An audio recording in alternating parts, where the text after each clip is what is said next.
Hey guys, so I just want to do a quick video of this throttle lock and this palm cruise control.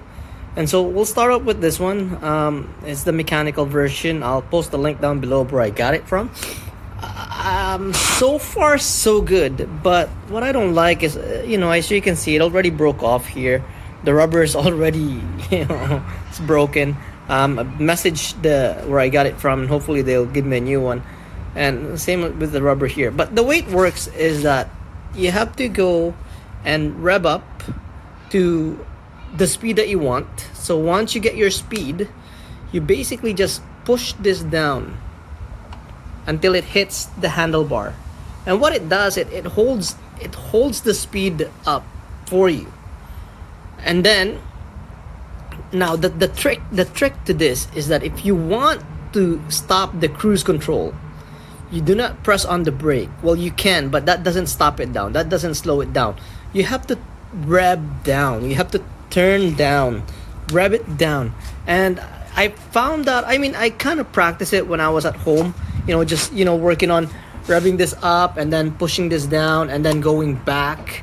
But what happened is when I was on the actual trial at the highway, I for all the reason, I managed to set the speed at 70, and then there was a turn and I couldn't figure out how to rev down, and I lost my mind. But good thing that I was able to recover.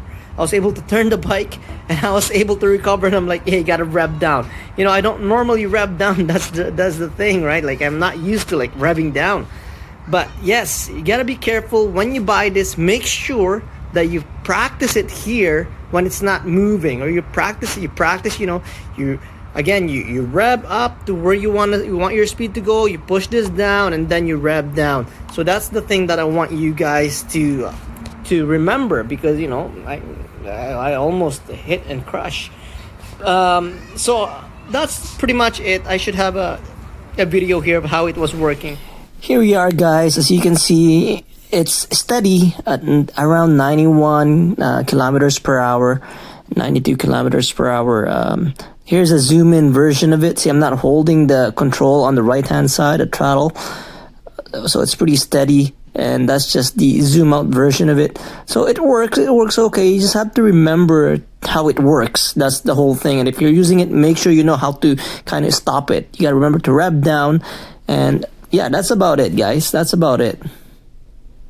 So get used to it. It's nice to have, especially in a long road. Nice to have. Pretty easy to install. It works fine. Sometimes it comes loose, so you just make sure you gotta tighten this up. But other than that, I really like it. It works. It works. Now, the second review that I want to make is this this little plastic here. I got this for like $2, and I tell you, they work wonders. And so all you gotta do is you just put instead of grabbing this too tight, or instead of just your hands like this for a long period of time, all you gotta do is just push it down. That's it. Push it down. It saves a lot of strength in a way that it prevents, for me anyways, it prevents my shoulder from numbing, because I normally do 2 to 4 hours of ride. So what I find is that my shoulder starts to numb. But this really does help a lot, because then you're not too tense, you're not just holding it too tightly. So, I really do recommend this. I really do recommend this. And for the price, you can't really go wrong. It's one of those things. It's one of those things that it's nice to have. So that's all I wanted to say about this, guys. If you like this video, hit that like button.